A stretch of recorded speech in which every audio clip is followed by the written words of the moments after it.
आइए सुनते हैं प्रेमचंद्र जी की लिखी हुई कहानी गुल्ली डंडा। हमारे अंग्रेजिंदा दोस्त माने या ना माने, मैं तो यही कहूँगा गुल्ली डंडा सब खेलों का राजा है। अब भी कभी लड़कों को गुल्ली डंडा खेलते देखता हूँ तो जी लोटपोट हो जाता है कि इनके साथ जाकर खेलने लगूं। ना लान की ज़रूरत, ना कोर्ट की, ना नेट की, ना थापी की। मज़े से किसी पेड़ की एक टहनी काट लो, गुल्ली बना लो और दो आदमी भी आ गए तो खेल शुरू हो गया। विलायती खेलों में सबसे बड़ा ऐब है कि उनके सामान महंगे होते हैं। जब तक कम से कम 1 सैकड़ा ना खर्च कीजिए, खिलाड़ियों में शुमार ही नहीं हो सकते। यह गुल्ली डंडा है कि बिना हर फिटकारी के चोखा रंग देता है। पर हम अंग्रेजी चीज़ों के पीछे ऐसे दीवाने हो रहे हैं कि अपनी सभी चीज़ों से अरुचि हो गई है। हमारे स्कूलों में हर एक लड़के से 3-4 रुपये सालाना केवल खेलने की फीस ली जाती है। किसी को यह नहीं सूझता कि भारतीय खेल खिलाएं जो बिना दाम कौड़ी के खेले जाते हैं।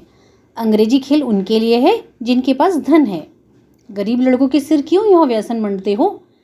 ठीक है, गुल्ली से आंख फूट जाने का भय रहता है, तो क्या क्रिकेट से सर फूट जाने, तल्ली फट जाने, टांग टूट जाने का भय नहीं रहता? अगर हमारे माथे में गुल्ली का दाग आज तक बना हुआ है तो हमारे कई दोस्त ऐसे भी हैं जो थापी को बैसाखी से बदल बैठे। खैर, यह अपनी अपनी रुचि है।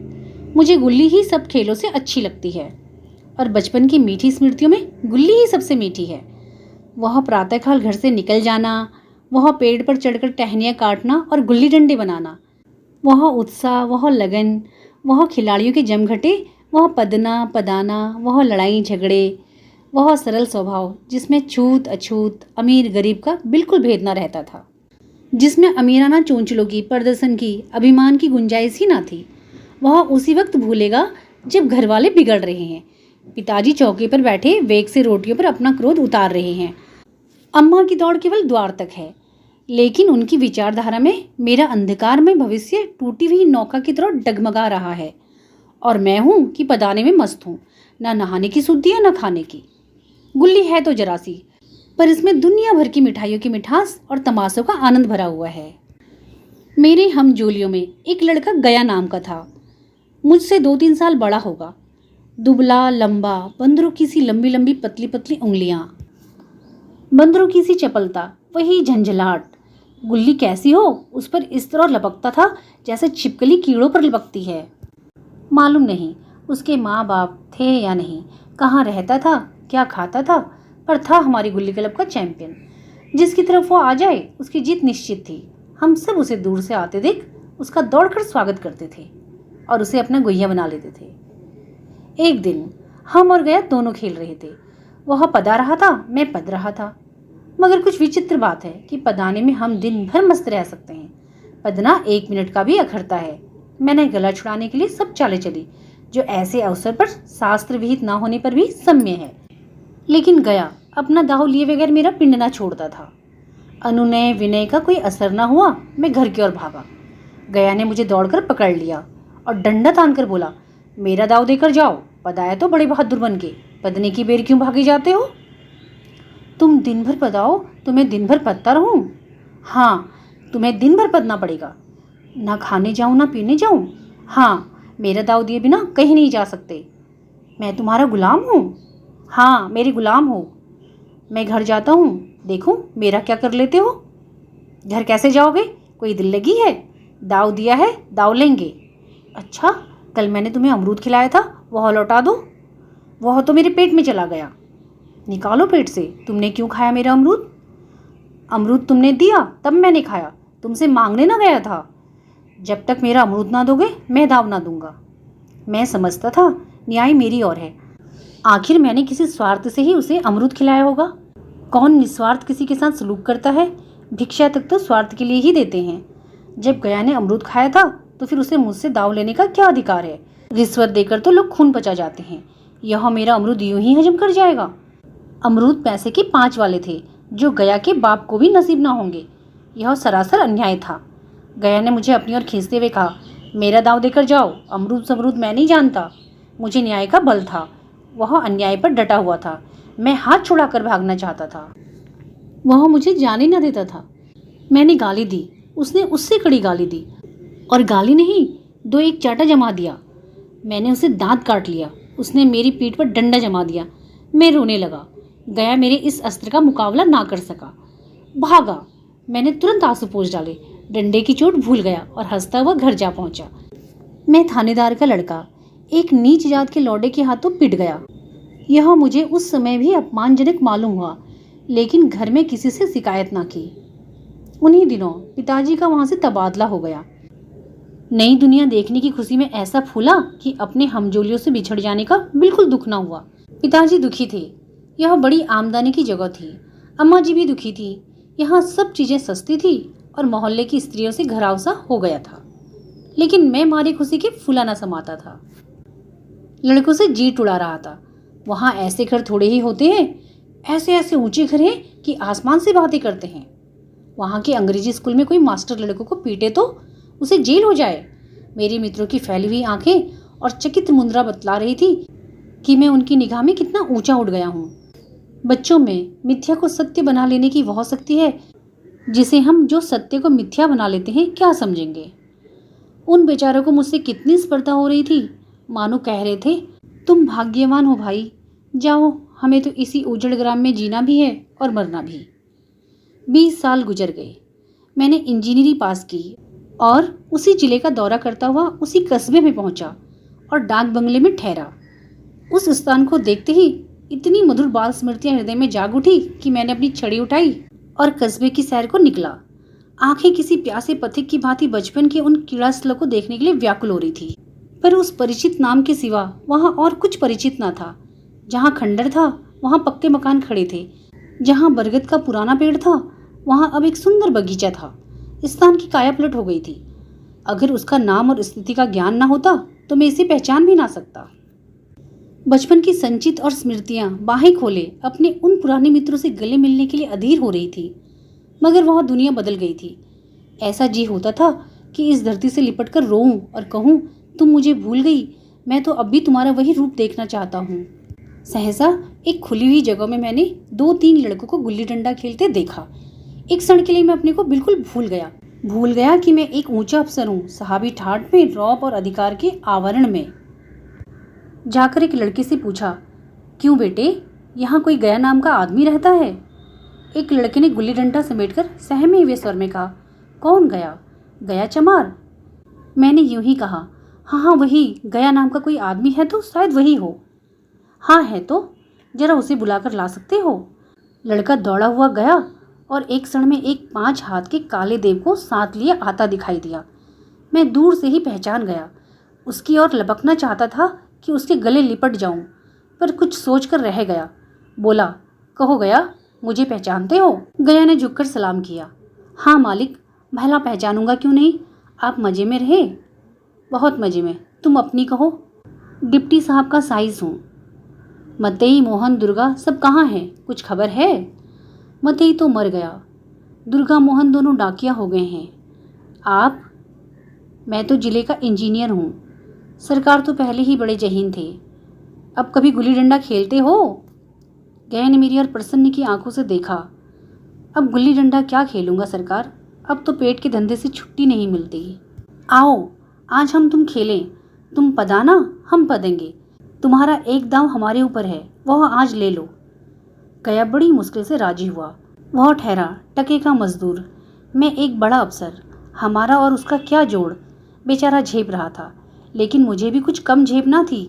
इसलिए नहीं कि मैं गया के साथ खेलने जा रहा था, बल्कि इसलिए कि लोग इस खेल को अजूबा समझकर इसका तमाशा बना लेंगे और अच्छी खासी भीड़ लग जाएगी।